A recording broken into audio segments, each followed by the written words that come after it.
Previously. Charlie Dickens joined duty to save humanity, went looking for S.T.A.L.K.E.R, got his ass kicked at the arena, got his ass kicked at the garbage, at the swamps, everywhere. Found the doctor, said goodbye to the doctor, found another doctor. Shut down the machine at X-16, shut down the machine at the radar, never once stopped getting his ass kicked. Wiped out Freedom's base, found Rogue, found S.T.A.L.K.E.R, found Steve Buscemi, found his own death, like 30 times. Made it to Chernobyl, to the Monolith's control center, and then S.T.A.L.K.E.R tricked us, and I went insane. You know what, guys? Fuck this, I'm joining Freedom.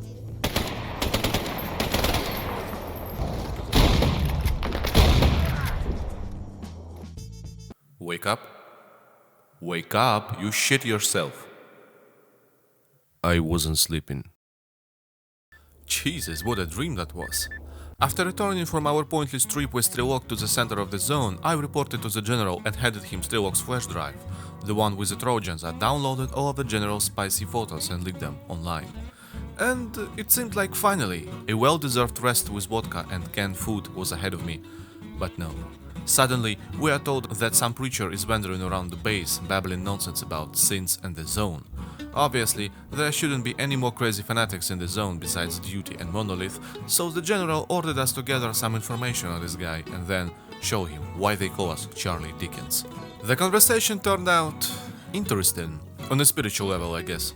The guy literally walked down into the bar mid-conversation, though that didn't stop us from talking and eventually getting into an argument. After reporting to the general with what I learned and mentioning that the barman would need 2 days to clean the floors, we were sent off again to the middle of nowhere, to Red Forest, to some drunk old man. For some reason, he's supposed to know something. I stock up on ammo, shoot some bandits who spawned right in front of me.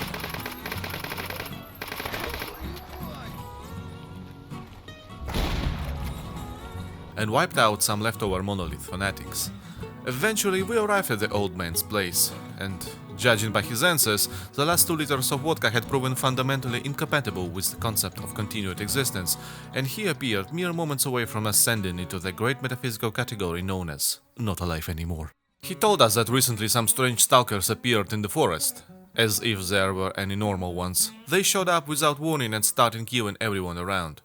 Truly, this never happened before, and yet, here we go again. Turns out, 10 imbeciles versus 1 grown, reasonably intelligent man is not exactly a fair fight, especially after someone managed to toss a grenade practically in my pocket. Remarkable accuracy.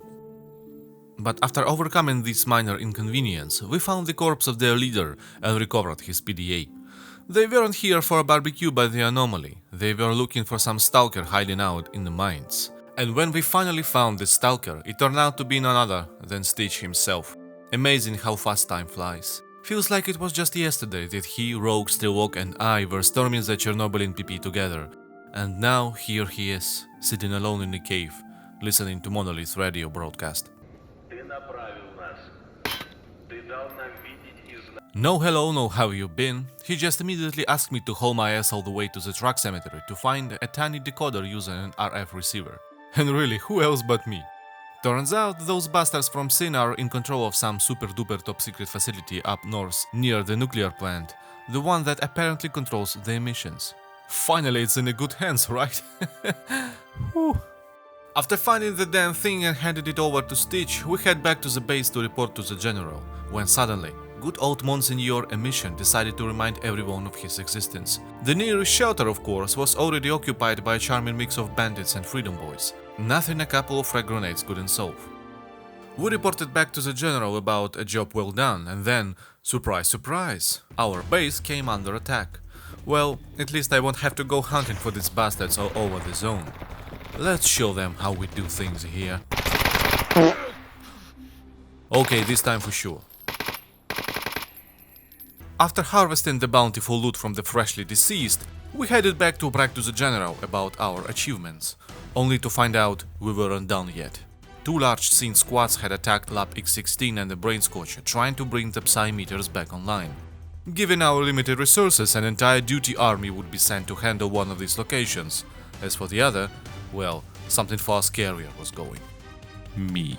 All I had to do was choose. Obviously X-16.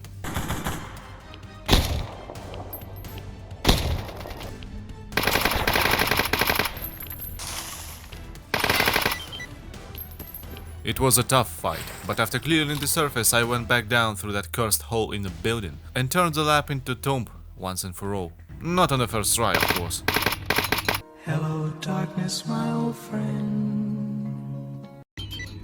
Fuck. And once I secured the facility from the lunatics, it was finally time to strike back. Our next destination, Limansk. Surely I could have taken the normal route through the freshly cleared red forest, sipping an energy drink and minding my own business. But that's not the way of the zone's legend. Safe routes are reserved for normies, so naturally we head through Dead City and the mercenary base.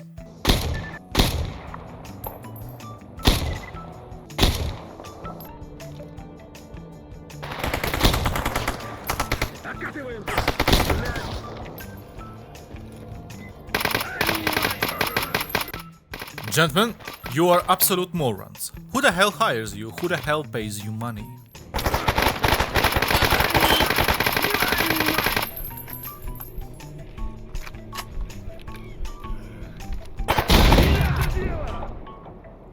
After dropping about 40 people and burning through half of my ammo, we finally make it to Limansk. And who's already there waiting for us? That's right, Rogue himself, looking like he's about ready to set the table for fist. Even Duty showed up with reinforcements. For once, they figured maybe leaving their own behind is not the best PR strategy. Absolute miracles, I tell you. With an army like this, we could have marched all the way to the center of the zone, but you know how it goes. Like in those movies where the black guy always dies first. Well, these guys were all that guy. Not even 100 meters in and my entire squad met a glorious, untimely death. Soon enough, I joined them.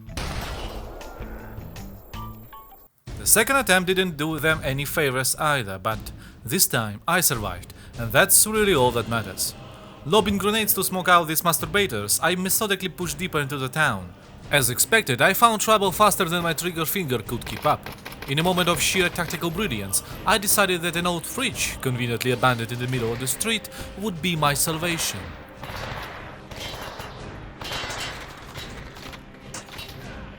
It wasn't. A few more tactical attempts later, and the fanatics could be scrapped off the walls and pavement.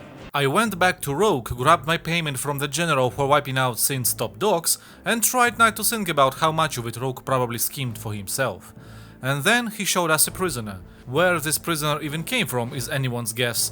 I certainly didn't take anyone alive, and all my teammates are dead, unless Rogue pulled him straight out of his pocket. After a quick interrogation, I was sent right back into the city to look for some missing scouts. Why no one could have just asked me to do that from the start, I'll never know.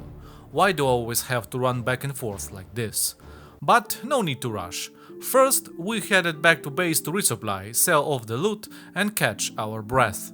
Turns out rushing was necessary. All that was left of Rogue's recon team was one poor bastard clinging to life. I mean, I would have gladly helped this poor bastard, but you see, there's the thing called the S.T.A.L.K.E.R path, which basically translates to getting your ass handed to you on a radioactive platter. So first, I almost got turned into a protein shake by a bloodsucker, then the monolith guys kept fucking my brain sideways, and of course, Sin just had to shut up like it's a tea party. So yeah, my dear viewer, keep your heads down because people around here get fucked without warning.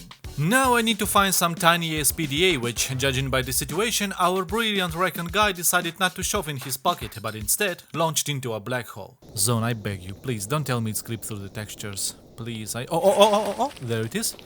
Thank God. And of course, here we go again, back to Rogue. At this point, I don't even know anymore. We've got a pocket computers in our hands. I could have just sent him a text like, Rogue, job's done, go fuck yourself. But no, we gotta walk there. Hand over the PDA, yeah, got it. Let's finally move on and start chewing ass and kicking gum. Clearly, the game sensed my fighting spirit and spawned me straight into a coffin. Интересное кино получается. Контракт на 2 года, так? Выслуга премиальная, то всё.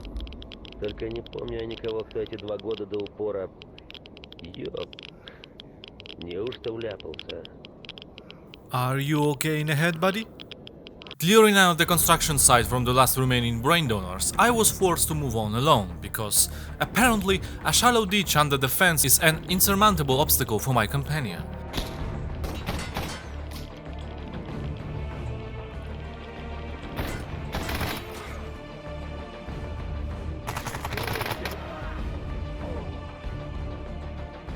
I was about to clear the building the old-fashioned way by shooting everyone point blank, but one monolith soldier didn't take kindly to my approach. He got upset, just turned around and walked away. Didn't even want to absorb bullets and die properly. Please forgive me. I acted rashly. I won't do it again.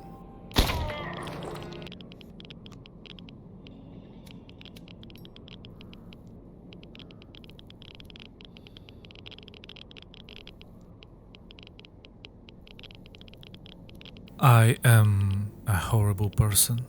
Later, I took down the guy who was casually floating mid-air like it was just another Tuesday.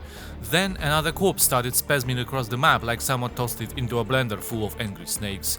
Truly, the zone never runs out of miracles. Leaving nothing alive behind, Rogue and I pushed onward, towards the hospital.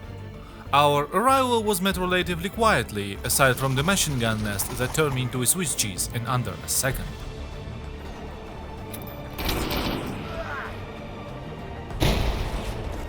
And after I dealt with the gunner, that's when the real fun began. Enemies just started pouring through the goddamn textures, one by one, like cockroaches from a busted toilet. I was stuck in them like firewood for the winter, but they just kept coming. Until the game finally had enough of my bullshit and kicked me straight to the desktop. What kind of forces am I up against here? Turns out, it's just another dumbass trying to brainwash me. Thankfully, I had bought that Psy helmet from Professor Dada back then. Best investment I've ever made. Poor bastards at the CNPP clearly haven't recovered from our last visit, and here we are again, stretching our fingers, clearing out whatever managed to breed since then, and finally making our way to our destination. Peaceful, cozy, almost like Grandma's countryside house, just with more radiation and fewer pies. And here is Stitch, who's clearly been burning through his 7th cigarette, waiting for us to show up. He says S.T.A.L.K.E.R couldn't sit still, went full dumbass mode again, and decided to solo his way to the emissions machine to shut it down. As for us, we've got to mop up what's left of sin, and preferably fast before the new, improved, totally not like the last one emission dissolves us into nothingness like a fart in the wind.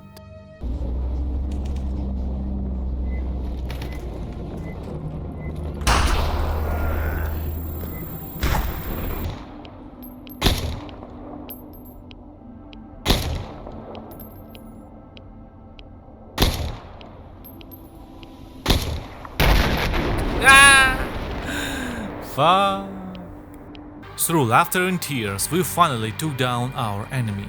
And now, in true anime tradition, instead of just putting a bullet in his head, we are going to have a little chat. He'll disappear, and I'll head off after him deeper into the facility. This place feels oddly familiar. The doors here are locked, and those locks are apparently held shut by sheer psychic willpower. A controller and a bloodsucker pull the classic 2-on-1 strategy, but after dealing with those clowns, the doors finally give up, and Stitch sits down at the decoder like some desperate IT guy moments before a deadline. But of course, the enemy is not about to let me walk out of here in peace. A whole mob of leftovers drop down, doing their best to corner me, insult me, and set me straight back to the last quick save. Nice try, but too little too late. Then the final encounter with Chernobyl, another tedious dialogue, and after that, we're magically transported straight beneath the sarcophagus of Reactor 4, where we finally put an end to this madness. And while we are here, go ahead and yank on the All-Wish Granta. Whoa, it actually worked.